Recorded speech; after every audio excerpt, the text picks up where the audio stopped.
timnas andalan. Di sini kami angkatan 2020 masih. Di sini kami diberikan tugas oleh dosen praktikum dengan mata kuliah pengolahan benih dan produksi benih. Di sini kami mau izin mewawancari Bapak mengenai pembibitan dari benih kelapa.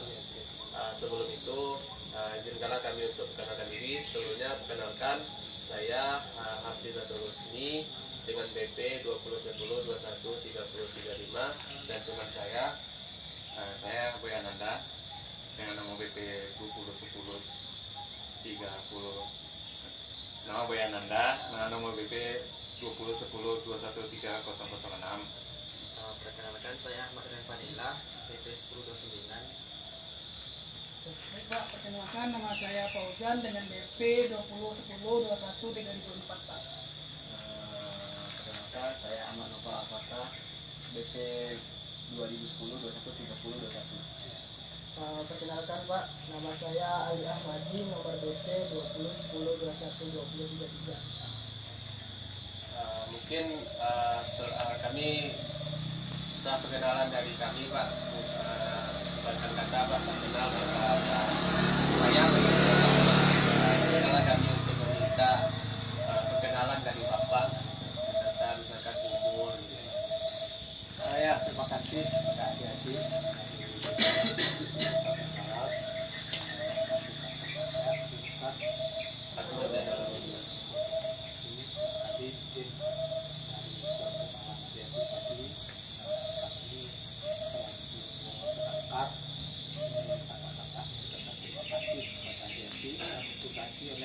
Dosen apa tadi? Dosen PBB ya?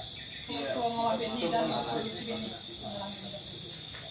Jadi barangkali kenapa saya mengucapkan terima kasih karena maklumlah kami tenangkan ya, memang masalah kepentingan ini sangat perlu kita tingkatkan karena sangat dibutuhkan oleh petani. Yang ingin ditanyakan pertama Pak, mengenai tadi Bapak telah menjelaskan bahwasanya kelapa yang telah Bapak tanam ini merupakan kelapa asli dari Pariaman, dan telah mendapatkan SK dari Dirjen Pertanian Pusat. Untuk pertanyaan yang pertama ya Pak, ini bibit yang diperoleh dari budidaya tanaman Bapak ini, bagaimana cara memproses mendapatkan bibit yang baik itu Pak? Terus apa saja perlakuan yang dapat Bapak berikan supaya bibit tersebut dapat tumbuh dengan baik? Oke, mungkin barangkali setiap bibit ya pasti kita menghendaki mutu yang bagus gitu. Jadi dari hasil yang Bapak sampaikan tadi itu kan sudah merupakan kajian mulai dari Dirjen tadi kan sampai ke Badit Pama, itu kan kajian. Jadi serta kajian-kajian itu ternyata dari standar mutu barangkali dia melihat ternyata kita kan lolos. Jadi dari kajian itu barangkali dalam perjalanan mungkin tentu kita tak terlepas dari pemeliharaan, ya, pemeliharaan pohon induk. Kemudian kalau kita masuk ke pemeliharaan pohon induk, kalau untuk pohon induk itu kan pertama sekali kan kita membersihkan dari gulma, kan? Kemudian mungkin kita melakukan pemupukan, kemudian kita melakukan panennya sekali berapa gitu. Jadi kalau masalah pembersihan lahan ini tergantung nih ke tingkat. Untuk panen Pak, panen itu berapa banyak tenaga kerja yang dibutuhkan panennya gitu Pak? Kalau panen itu kan tidak seluruh beruk yang Bapak anu. Beruknya tuh biasanya beruk ini kan keahliannya tergantung sama induk pemeliharanya. Kalau namanya Pak, Untuk tanaman kelapa di sini Pak, replantingnya itu berapa tahun sekali Pak? Itu kalau kita mau replanting itu apa ciri-ciri tanaman yang mungkin ciri-ciri pokok yang udah bisa Oke. Kalau kita mau mengganti atau replanting, itu pertama sekali tentu buahnya ya, berapa buahnya. Jadi kalau biasanya buah kelapa itu tantannya itu tak boleh kurang dari 13 tandan di atas. Daun itu tak boleh kurang dari 30 lembar. Daun itu harus dimulai gini, bukan gini. Kalau LTV itu tak bagus. Ketemu seperti ini daun kelapa, lurus dia, tidak ada dimulainya itu jelek, tidak baik. Tanamnya berapa nih Pak? Jarak tanam di 9 meter. Jadi kalau jarak tanam itu sekarang kan udah banyak polanya. Kalau pingin segitiga itu 8 meter tuh. Segitiga seperti tanaman sawit itu cukup 8 meter. Nah, kalau dia sejajar 9 meter.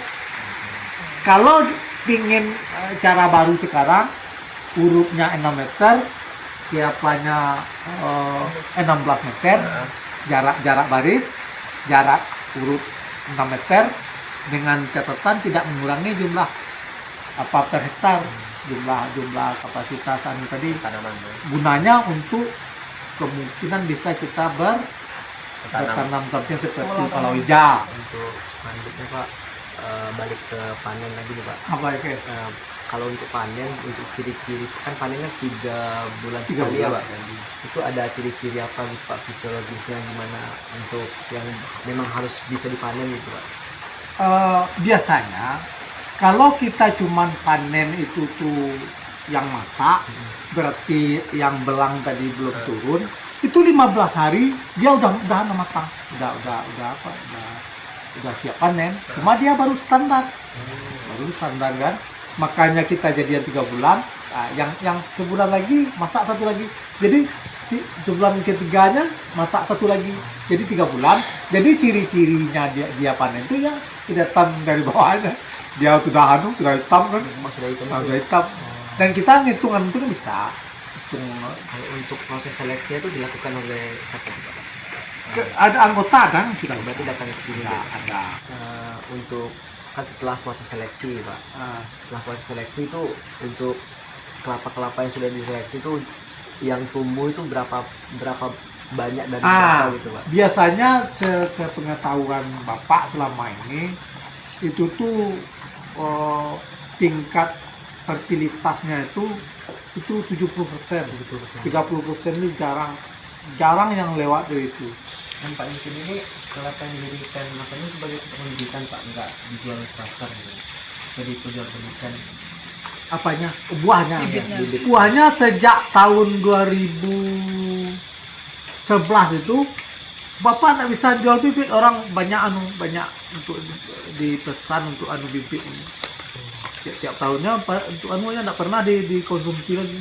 untuk bibit aja. Khusus. Makanya di Dirjen diapainnya sebagai sumber prioritas lah kan baru ya. Ukuran buahnya berapa senti Pak? Ukuran Buahnya itu kan ada diameternya itu Pak. 2 meternya ini hasil berat buah 2000 gram.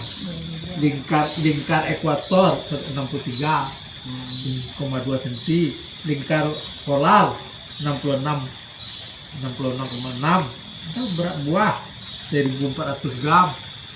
Lingkar ekuator buah yang sudah kita tanpa serabut 47 cm, lingkar polar biji 45 cm. Sudah ada apanya. Ada kita berat biji tanpa air 858 gram, berat daging 534 gram. Jadi 2 buah dia udah 1 kilo. Kalau apa-apanya. untuk label yang telah yang tadi kan disertifikasi. Iya. Otomatis kan ada pemberian label oleh pihak BP 2MB. BP2MB. Itu untuk masa aktif dari label itu berapa Pak? Kalau padi kan kemarin itu pas saya magang kemarin itu sekitar betul. 6 bulan. Ya. Yang kalau untuk ini kami tidak pernah dapat yang 6 bulan, paling tinggi 4 bulan. 4 bulan. Nah, bahkan pernah kami 2 bulan dapat. Apa nih balik ke ini lagi Pak, pengolahan bibitnya Pak. Untuk kan sudah di ini kan tadi tumbuhkan itu untuk pemeliharaan bibitnya tuh. Pemeliharaan bibit itu biasanya tuh setelah kita minimal sekali dalam 2 bulan tuh disiang. Ini Pak agak terlambat nih sudah Pak Menteri datang dulu. Udah banyak anunya rumahnya sama. Jadi udah belum disiang belum bagian baru yang disiang. Jadi harus silangan gitu. Kelapa ini kan kalau udah terlalu tua kan itu nggak mau mati itu Pak. Iya. Nah, itu kan jadi kosong. Itu Bapak pakai tanah itu lagi atau gimana? Kalau iya itu Bapak bersihkan gimana akarnya itu? Oh gitu tanamnya. Ya. Kalau di sini biasanya kan kita kalau udah akhir itu udah produksi itu kan ditebang biasa. Ditebang biasa. Jadi kalau kita mau nyisipnya ditimbun atau 2 meter dari jarak. Gitu ya. Ada begitu sih. Bukan di tempat itu kita tanam lagi kan rugi dah. Berapa tuh warnanya? Gaya mencabut akar. Iya. Jadi digeser atau jarak 2. Oh ya, itu lagi Pak. Kalau kan Bapak bilang ada kumbang itu menyerang tanaman. Ada, ya. Itu kalau itu Bapak biarin atau Bapak? Ini barangkali kami pelatihan kemarin RPU Regu Penanganan UPT. Kemarin baru ini kita bikin nih. Silkoderma. Silkoderma dari jadi jeda.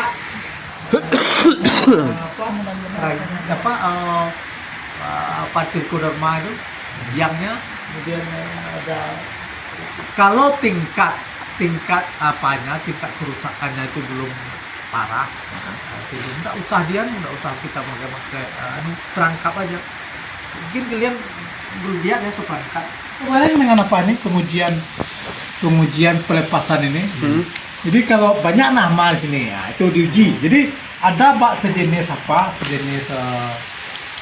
harum bau dibeli di lapangannya, kabarnya ada ditaruhnya di sini. Jadi kumbang itu datang masuk ke dalam ini kan ini masuk ke sini. Jadi jenis kumbang yang masuk itu yang kumbang yang masuk itu yang kita duduki. Jadi kalau masuk kumbang itu kumbang apa yang masuk? Musuh apa kumbang lain. Aja kebetulan yang kumbang kelapanya kurang, tidak ada yang masuk. Nah itu makanya kelihatan dia makan daun kan.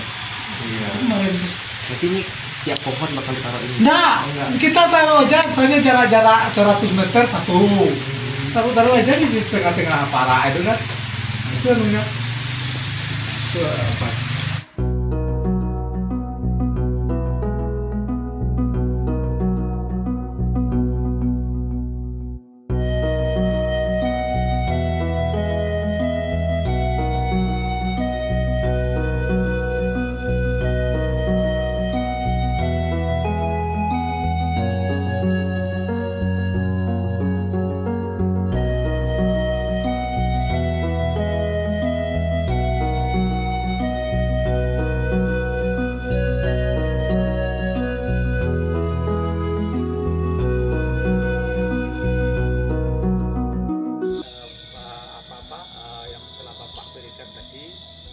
Sebagai sumber dari kalian nanti dalam penyelesaian bidang studi